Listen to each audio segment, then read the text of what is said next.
What's up, everybody? My name is Joe and I own and operate a construction company that installs synthetic grass. And today I'm going to show you exactly how we lost $7,500 on this project. And it all starts with this right here, a well-organized project plan. And of course, nothing goes to it when Murphy is considered. So we're going to install a putting green in a residential backyard here. This is what we're walking into. It is a 15 by 30 foot area. Not significantly large, but it is good size for a residential backyard, surrounded by chain link fencing. And it all started the day before when we came in here and trenched out for a retaining wall. It's about 19 inches tall. And the reason for that is that the rear fence line there, the neighboring fence line, PVC, is about 6 inches taller than the grade of what we want to have for the putting green. So we didn't want any slop coming down in the event that there's rain or water runoff. So we are going to get started by getting rid of this dirt, getting rid of this sod, and loading it up and out of here. Let me set the stage for you guys here. This is the middle of February after a very mild winter, so the ground was not frozen. As you can see, the entire crew is wearing hoodies and long pants, so the weather conditions are less than ideal for working outside, but the guys weren't too upset about getting right into the demo, especially after the long winter break. Taking that into consideration, we were not as productive as we would have been if we weren't sitting on our asses for 3 months prior to this, but we knocked the rust off pretty quickly and got back into our groove. People often think that this kind of work is physically intensive, but I'd have to say that they're completely wrong about that. In my opinion, one of the most overlooked parts of a project is the morale and motivation of a crew. It's absolutely amazing how much more you can achieve with guys all taking strides in the same direction with a positive mindset. With a properly motivated and supported crew, you can move mountains like we do every day, turfing the world. Demo for this project involved sod cutting the existing grass and removing earth to get the ground about 3 inches below the surrounding concrete patio, all of which had to be wheelbarrowed out. The biggest struggle by far was digging out all the roots from the customer's older landscaping and roots from the neighboring tree that were above grade of our ground base level. I definitely didn't anticipate how many roots we had to contend with, and certainly didn't expect it to take as long as it did. Roots were everywhere within this project area, and this won't be the last time they come back to waste our time. We got a 10-yard dumpster sitting right there. They're loading it into there. We don't have dump trucks or anything like that, but we are going to, like I said, get that out with wheelbarrows. We can't get heavy machinery back there. The guy's concrete is not fully settled. It's actually cracking in one area, sinking, so we don't want to cause any more damage to that area. So we are not bringing in the mini Bobcat, but doing it all by hand. I'm going to run over the bridge, grab some stone dust, and I'll be back.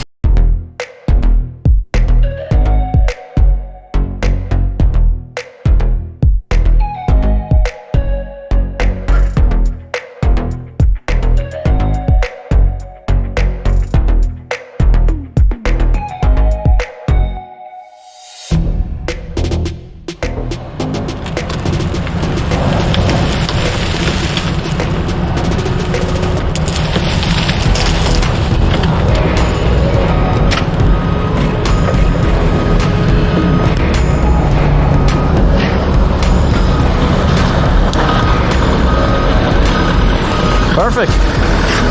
Thank you.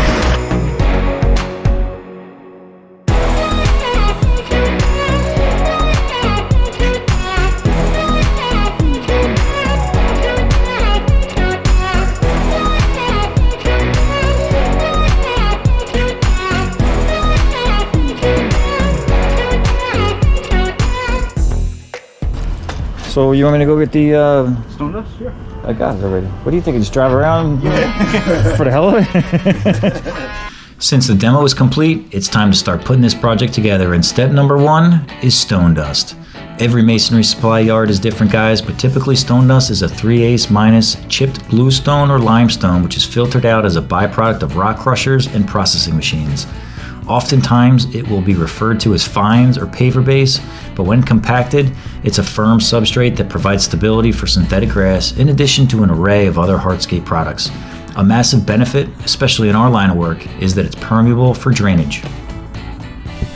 We're going to be using a panel system for this putting green, and the panels are roughly 3/4 of an inch thick. So let's do some simple math here. Since we removed 3 inches of earth and sod, we will be installing 2 inches of stone dust base. With the panels on top of that base, The backing of the turf will be roughly 1/4 of an inch below the surface of the concrete patio. This is ideal to prevent tripping. I'm sure everyone already knows, but keeping an eye on your calculations will save you tons of money and time. Taking out too much earth or too little earth can blow a budget so fast, guys, trust me, but that wasn't a contributing factor for the loss here. This project only called for 1 yard of stone dust, so we quickly got that into the back of the yard, raked it out, compacted it, and graded it flat.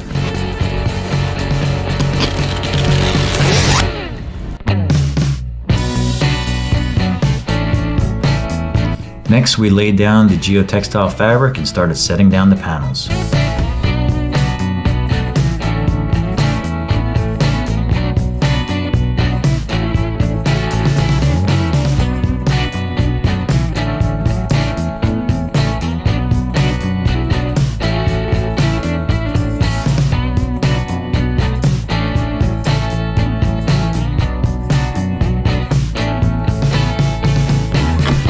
The panels that we are using for this putting green project were quite rigid, so we had to score them with a 60D timber tie to get our mark and rip them to length on a table saw.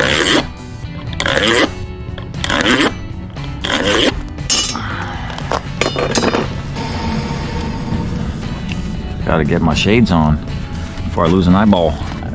You better back up, bud. I'm sure you could use a circular saw as the manufacturer suggests and achieve the same results, but this worked better for us. As you can see, there are notches on the side of the panels, and those notches are keyed in a certain direction. You really need to be cognizant of this when cutting these panels, since these panels are not cheap by any means. Making the wrong cuts and wasting material can really add up quickly with a cost of around $6 per square foot. I'm gonna prep the rest of the cups, and then, because I'm sure that's gonna have to warm up anyway. Well, that hole on the far end over there, that's ready to be dug. Okay. Exactly where the panels. That bad boy in.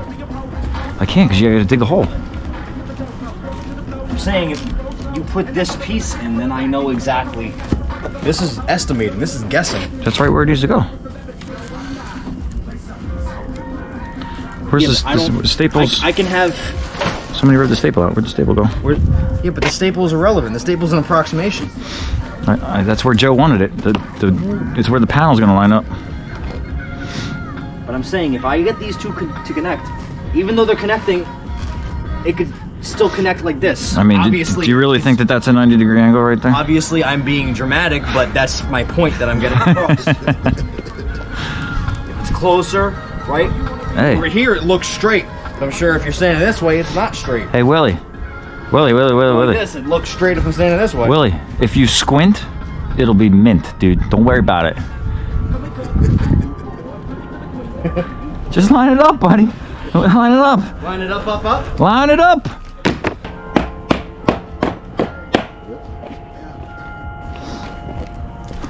Hold up there.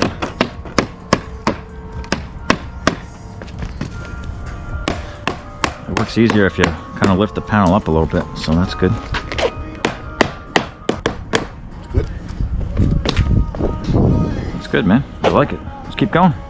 Let's rinse and repeat.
Yeah, hopefully. I mean, it's a mess until we put it all together and then he gets to see the final product, but we're getting there. We're getting there. This activity's been in that same hole for 10 minutes. I know. Thank you, you as well. Yup, here we go again. More tree roots, especially in the areas where we need to dig those putting green cups. And we can't change those because those are set within the pattern that we currently have laid down. See if it fits, Devon.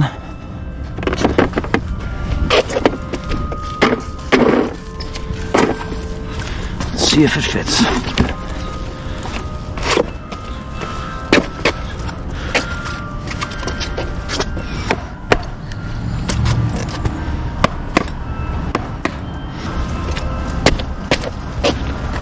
Oh, that's perfect. Nice job. Willie was able to get through the roots and dug out all of the holes for the putting cups, so he's able to now focus on setting the fringe in place. And we're in the home stretch for the last few panels that need to be cut. But we're finally starting to see the project coming all together.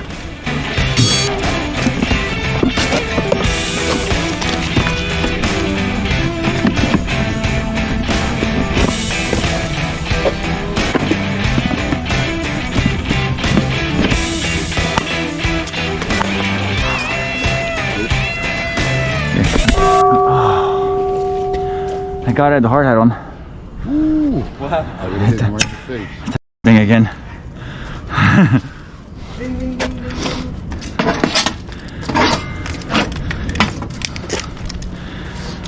Yeah. Tall people problems. How's the fringe coming out? Very fringy.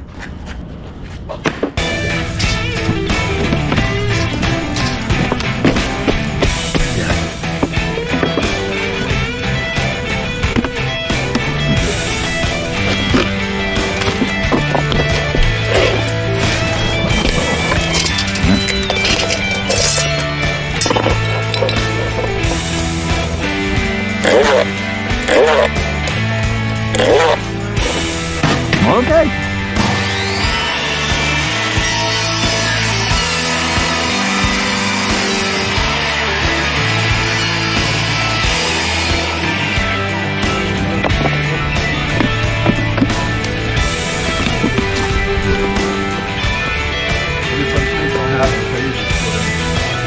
Yeah, well, let them think what they want.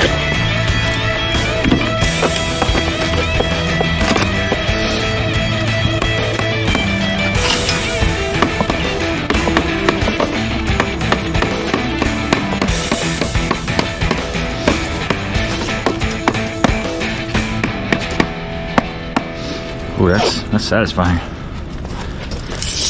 Last one. Got 11. 11 to 10 and a half. Watch your head. There's a bird cage up there, bud. All right. Oh, you got it. You got it. Just...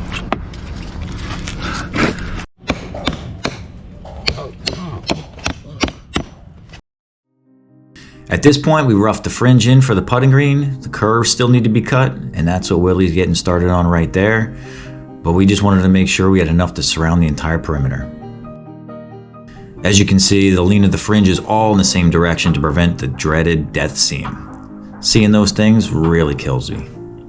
With a couple hundred crown staples, we secured the fringe down to the panel so it wouldn't shift or move when we rolled out and maneuvered the putting green into place. Up until this point, guys, everything was looking great. The ground base was flat and compacted. The level of the panels was just below the concrete patio.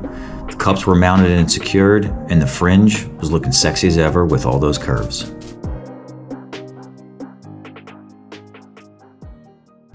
And with that, little did we know what problems we were about to roll out for ourselves.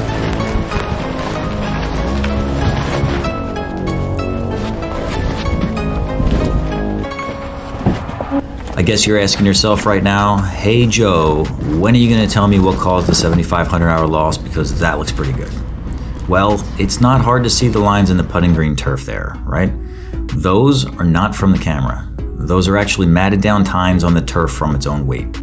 On a typical installation without a panel system, you could stretch the turf out with a carpet kicker and pin it to the ground base. With a panel system like this, you can't do that.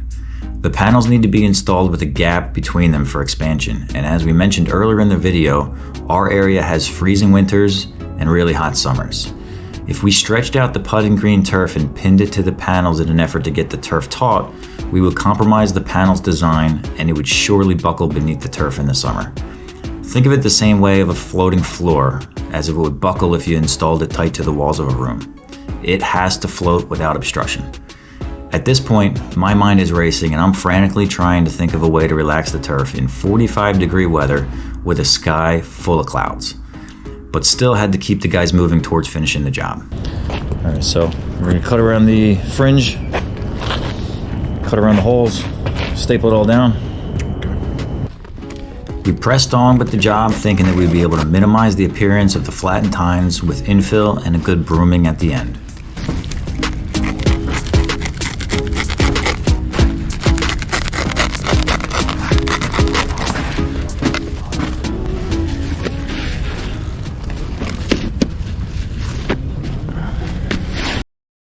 As we finish up the install here, let me tell you guys exactly what contributed to the $7,500 loss for our business.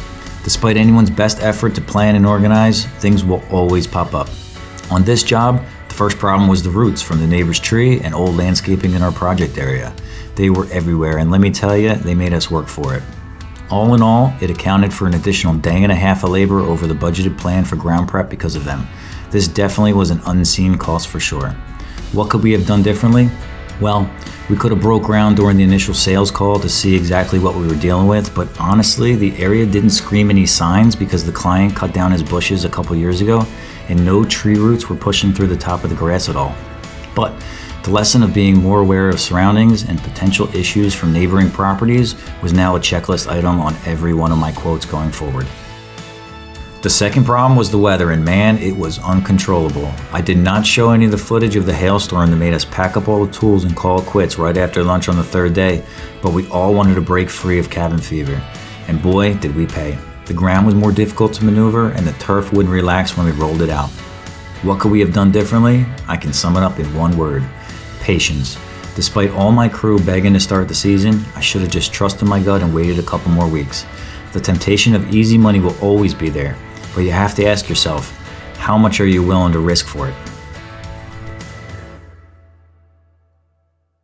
Both the unseen and the uncontrollable problems are minuscule compared to the last and final problem, the unknown.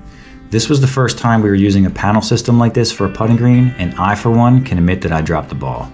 I scanned through the installation instructions and maybe watched a quarter of the manufacturer's video, thinking that with my years of experience installing turf that it would be no sweat at all. Well, I got a call back from the customer in April after the temperatures warmed up, and I wasn't prepared to see what I saw.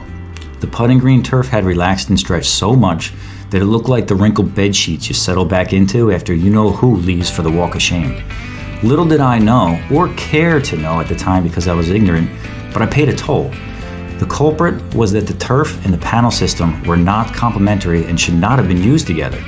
The putting green turf we installed has a standard double-layer polyurethane backing with exposed beads, and the panels have points that are designed to create contours for water to drain through them. If you can imagine the turf warming up on a hot summer day, it becomes pliable and expands as it is a plastic product after all. The beads of the turf will be stuck on the points and bam, you get more wrinkles than a Botox doctor. Instead, we should have used the turf with a foam padding, and I learned that out a little too late. So I ordered new putting green turf with a foam backing and replaced it for free for the customer. What could we have done differently? Simply put, ask questions. Ask other professionals, speak with a technician that knows the product inside out and upside down, and ask the manufacturer for complementary products for their systems. In short, be humble and don't think you know it all, because at the end of the day, you'd rather have money burning a hole in your pocket than burning it on additional materials to do the job a second time. You can't win them all, but you sure as hell better learn from the jobs that took a little more than blood, sweat, and time from you.